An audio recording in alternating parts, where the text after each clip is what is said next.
शासन प्रभावक शतक सिंह, शतक वीर, सुविशाल गच्छाधिपति पूज्यपाद आचार्य देवेश श्री दौलत सागर सुरीश्वर जी महाराजा के जन्म शताब्दी महोत्सव के उपलक्ष्य में श्रवण कीजिए विराग क्रांति वाणी का हृदय भेदी धारदार प्रवचन।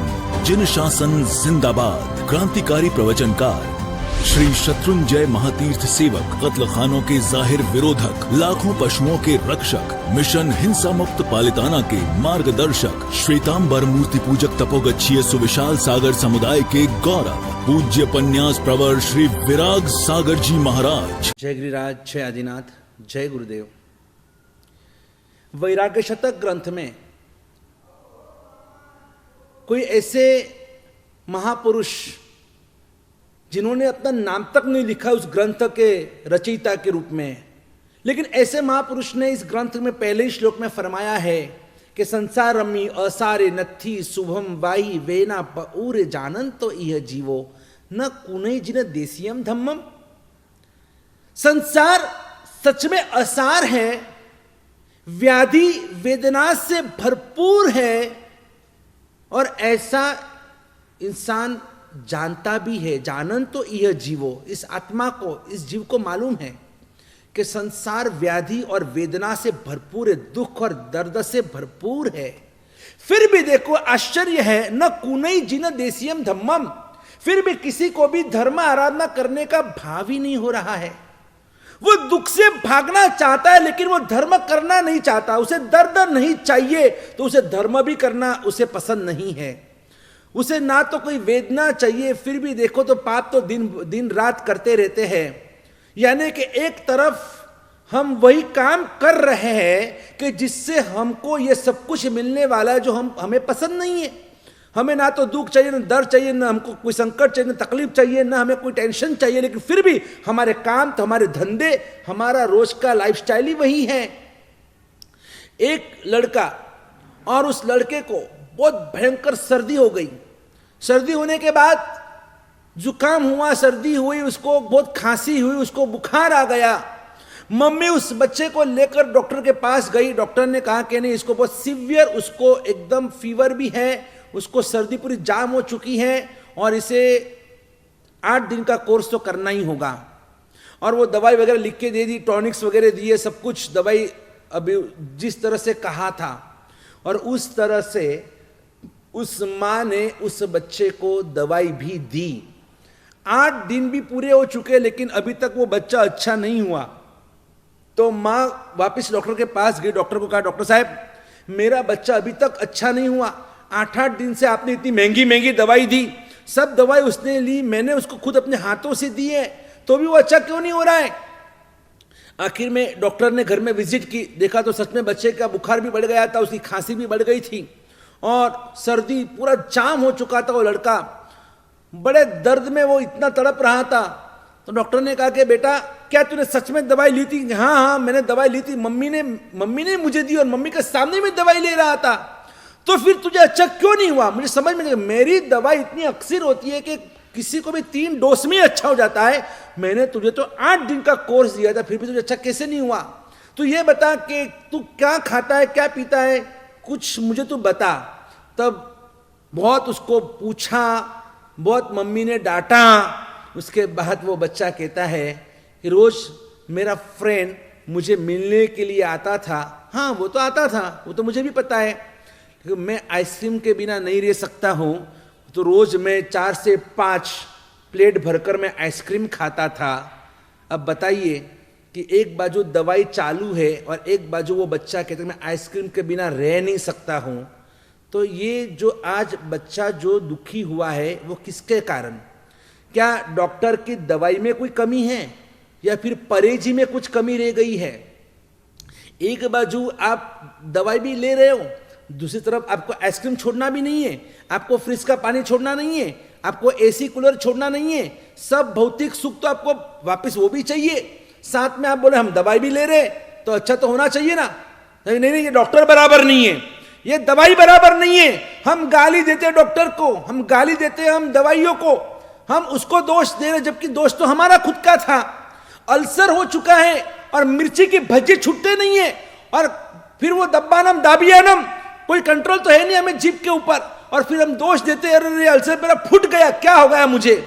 अरे भाई खुद स्वयं दुखी बन रहे हो, आपको दुखी कोई नहीं बना सकता, ना ही कोई आपको सुखी बना सकता है। वो सुख और दुख दोनों आपके खुद के इस दिमाग के अंदर, इस भेजे के अंदर है, आपके खुद के मन में, आपके खुद के दिल में है, वो सब कुछ है। आप कहां बाहर भटक रहे हो।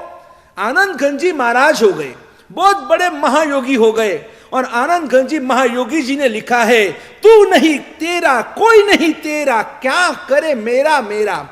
तू नहीं तेरा कोई नहीं तेरा, क्या करे मेरा मेरा।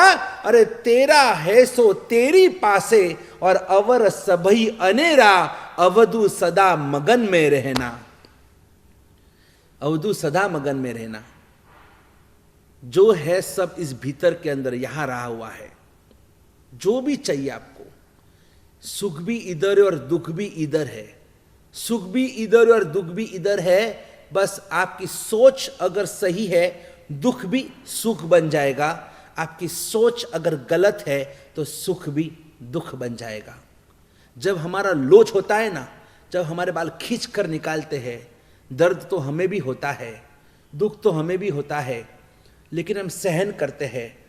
हम अपने आप को धर्म सुभट मानते हैं, हम अपने आप को इस जिन शासन के कमांडो मानते हैं, को हम श्रमनो हम, मैं श्रमण हूं, मैं श्रमणी हूं, मैं साधक हूं, मैं आराधक हूं।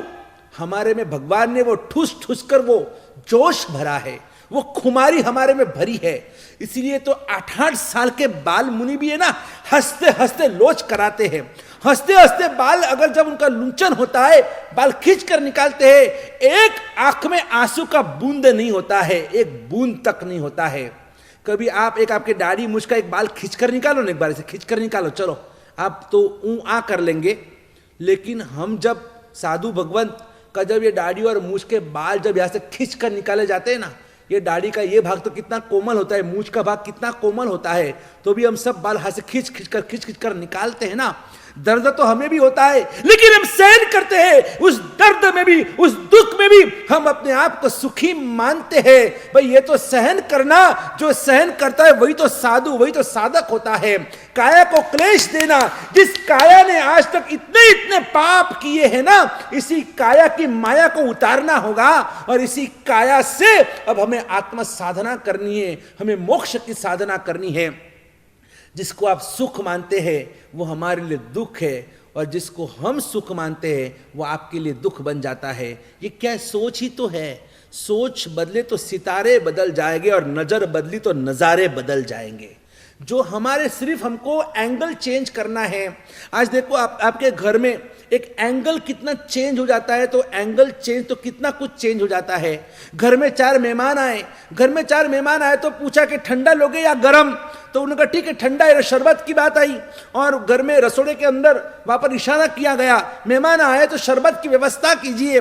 और जैसे शरबत बना और शरबत तैयार हुआ, ट्रे के अंदर सब ग्लासेस रखे गए शरबत के, और अचानक धम करके आवाज आई, और वो ट्रे छूट गए हाथ में से, और सब कांच के टुकड़े टुकड़े हो गए। वो आवाज बाहर तक आई, और वो बाप और बेटा दोनों जन घर में बैठे हुए थे, मेहमानों के साथ बातचीत चल रही थी, और दोनों ने एक दूसरे के सामने इशारा किया, खत्म, अब नाक कटेगा, अब बराबर का नाक कटेगा मेहमानों के सामने, क्योंकि अभी धर्म करके रसोड़े में आवाज आई है। इसका मतलब कि अभी कांच के बर्तन फूटे, और इसलिए आज हंगामा होगा, बड़ा शोर होगा, और रसोड़े के अंदर जोर से झंकारा शुरू हो जाएगा। यानी लेकिन देखा तो 1 मिनट 2 मिनट पूरा वातावरण शांत, एक भी आवाज नहीं, क्या बात है। तो बाप और बेटा दोनों आमने सामने देखकर, और वो बाप अपने बेटे को इशारे से कहता है, लगता है कि आज सूर्य पश्चिम में उगा है, कि आज बिल्कुल शोर नहीं, आज चलो अच्छा हुआ कि आज ये दोनों समझदारी से काम कर रहे हैं, सास और बहू, और दोनों शांति से, आज कोई ऊ नहीं, चू नहीं, आवाज नहीं, कोई झगड़ा नहीं, कोई टंटा नहीं, कुछ नहीं। आज सच में दोनों सुधर गए लगते हैं। और वापिस थोड़ी देर हुई, और वापिस वो शरबत का ट्रे बाहर आया, और सब मेहमानों को शरबत दिया गया।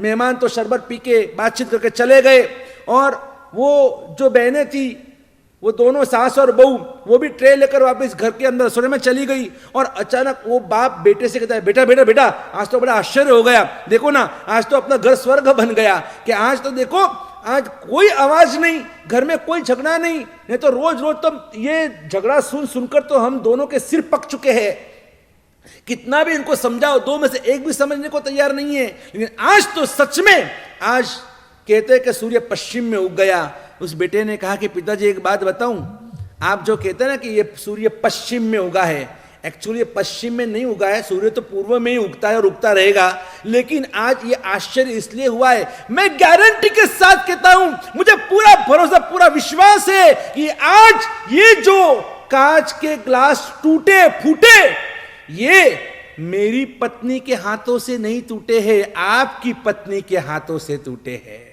यानी कि मेरी मां के हाथों से टूटे हैं। सास के हाथ से अगर वो ग्लास टूटे हैं तो बहू तो उसके ऊपर कुछ कह नहीं सकती है, बहू तो कुछ उसके ऊपर रोब झाड़ नहीं सकती है। वही अगर बहू के हाथ से अगर गलती होती तो, अगर बहू के हाथ से गलती होती तो, अगर नौकर के हाथ से गलती होती तो, अगर शिष्य के हाथ से गलती होती तो, अगर छोटे भाई के हाथ से गलती होती है तो जो बड़े होते हैं ना वो हमेशा हुकूमत जमाते हैं, हाँ, और कितना कुछ सुना देते हैं, पुराना चोपड़ा खोल देंगे, अरे इसके पहले भी तूने ये किया, तूने वो किया, तूने तब ये तोड़ा वो फोड़ा। हम कितना टूट पड़ते उनके ऊपर, क्योंकि जब तक हमारे हाथ से गलती नहीं होती है तब तक हम बड़े हैं तो हमें कोई डांट नहीं सकता है। गुरु गलती करे तो शिष्य क्या बोलेगा, अगर पति गलती करे तो पत्नी क्या बोलेगी, अगर सास गलती करेगी तो बहू क्या बोलेगी, अगर बड़ा भाई गलती करे तो छोटा भाई क्या बोल सकता है, अगर सेठ खुद गलती करेगा तो नौकर क्या बोलेगा।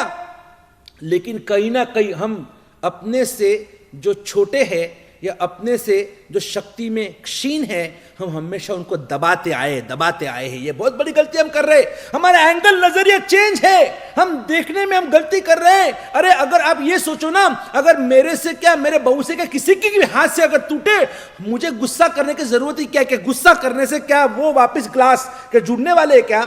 अगर मैं गुस्सा करूंगा तो लाख रुपए का जो नुकसान धंधे में अगर बेटे ने कर दिया है, छोटे भाई ने कर दिया है, क्या वो लाख रुपए वापस मिलने वाला है क्या। तो मैं गुस्सा कर क्यों मैं आपस का प्रेम तोड़ूं, किस लिए मैं गुस्सा कर मैं अपने प्रेम को, अपनी प्रीति को, उसको मैं तोड़ने का काम करूं। तभी तो भगवान ने हमें एक है ना इतनी सुंदर लाइन दे दी है कि फुटनारू फूटे। ये लाइन को आप जिंदगी में अपने हृदय में ना बराबर आप इसको आत्मसात कर लेना। फुटनारू फूटे, टूटनारू टूटे, खुटनारू खूटे, अरे एमा तू सुका माथा कूटे। अरे फूटने वाला फूटेगा, टूटने वाला टूटेगा, खुटने वाला खुटेगा, जिसका जो होना है होने दो, लेकिन तू सुका माथा कूटे। आप क्यों इतना गुस्सा करते हो, आप क्यों इतना आवेश करते हो। बच्चा छोटा है, घर में खेलते खेलते अगर वो बॉल टीवी में लगा, टीवी का कांच टूट गया, बच्चे को एक चाटा माँ मार देती है, समझ में नहीं आता है। कितनी बार बोला इधर खेलने का नहीं, देखिए टीवी का कांच तोड़ दिया तूने, बच्चा रोने लगता है। तो मुझे ये बताइए, कांच, जो टीवी का कांच, वो टीवी का कांच का महत्व ज्यादा या बच्चे का महत्व ज्यादा, लाख रुपए का महत्व ज्यादा या अपने भाई के प्रति के जो प्रेम, उस प्रेम का महत्व ज्यादा। जब आपको तकलीफ होगी ना, वो टीवी का कांच आपको मदद करने को नहीं आएगी, वो आपका लाख रुपए आपको मदद करने को नहीं आएगा। तब आपके साथ में खड़ा होगा आपका परिवार, खड़ा होगा, आपकी वही सास खड़ी होगी, आपकी वही बहू खड़ी होगी, आपका वही छोटा भाई, आपका वही बड़ा भाई, आपकी वही देरानी, वही जेठानी आपको काम में आने वाली है। आप उसके लिए, छोटी छोटी बातों के लिए आप क्यों आपका व्यवहार, क्यों आपका संसार बिगाड़ते हो, किस लिए। ये वापस कहता हूं, ये एंगल में फर्क है और इसीलिए सुख दुख बन जाता है। और वही अगर एंगल चेंज करो तो वही दुख आप सुख में रूपांतरित कर सकते हैं। अंग्रेजी में कहावत है, when love is thick fault is thin, and when love is thin fault is thick. इसका मतलब यह होता है कि जहां पर प्रेम, जहां पर लागनी, जहां पर वात्सल्य, जहां पर घट होता है, घट ठीक होता है, वहां पर बड़ी बड़ी गलती भी छोटी छोटी लगती है। और जहां पर प्रेम ही नहीं है, आपस में कोई अगर मन मेल ही नहीं है, आपस में कोई वात्सल्य भाव ही नहीं है, वह छोटी छोटी गलती भी जो है ना वो बड़ी बड़ी लगती है। वापिस कहता हूं, when love is thick fault is thin, when love is thin fault is thick. और इसीलिए एक दूसरे के प्रति जो प्रेम है ना, उस प्रेम को कभी टूटने मत देना, लेट गो करना। छोटी छोटी गलतियों के ऊपर लेट गो करते सीखना, और बड़ी बड़ी गलतियां अगर कोई कर दे तो लेट गॉड करते सीखना, भगवान के ऊपर छोड़ना सीखो। ठीक है भाई, जो नसीब में मिला सहर्ष स्वीकार है, महल मिला तो भी स्वीकार्य है, और जंगल में जाना पड़ा तो भी स्वीकार्य है। वो इंद्रप्रस्थ का राज्य मिला और तो पांडवों ने वो भी स्वीकार किया, और जब अगर द्यूत में सब कुछ हार गए तो जंगल में वनवास में जाना वो भी स्वीकार कर लिया। 30 साल की उम्र तक भगवान महावीर को एक तकलीफ नहीं थी, एक उपसर्ग नहीं था। घर में इतने राजमहल के अंदर राजपाट, सुख, वैभव, चैन और ऐसी उनकी सेवा होती थी। लेकिन जिस दिन उन्होंने दीक्षा ली, दीक्षा लेते ही देखो उसी दिन से उपसर्ग शुरू हुए, तकलीफों की पूरी बारात आ चुकी है। और भगवान को परेशान करने के लिए देव, दानव, मानव, सूर, किन्नर, असुर, पशु, पंखी, हर प्रकार के जीव भगवान को परेशान करने के लिए 12.5 साल तक भगवान ने दुख ही दुख सहन किए। दुख ही दुख किसके लिए? आपके और मेरे लिए भगवान ने दुख सहन किए। मैं पहले भी एक बार हमारे रोज के जो वीरा क्रांति वाणी यूट्यूब चैनल के ऊपर चलता है ना, उसमें मैंने एक बार कहा था कि हमारे भगवान ने जो है ना, एक माँ होती है और एक हमारे परमात्मा होते हैं, दोनों में फर्क क्या है कि एक माँ तो सिर्फ 9 महीनों की वेदना सहन करती है, और उस माँ के लिए भी हमारे मन में माँ है, माँ बीजा बदा वगड़ाना, वाह, A mother is a mother, no need of other। लेकिन हमारे परमात्मा महावीर स्वामी जी ने, जो वो परमात्मा है, इस दुनिया के सबसे बड़ी माँ है, उसने 9 महीने नहीं, उसने 1 साल नहीं, 2 साल, 5 साल, 10 साल नहीं, पूरे 12.5 साल तक घोराती घोर वेदना को सहन कर कर इस जिन शासन की स्थापना की, इस जिन शासन को जन्म दिया, यानी हमें इस जिन शासन में अवतरण दिया, हमें जन्म दिया, हमें जैन धर्म दिलाया।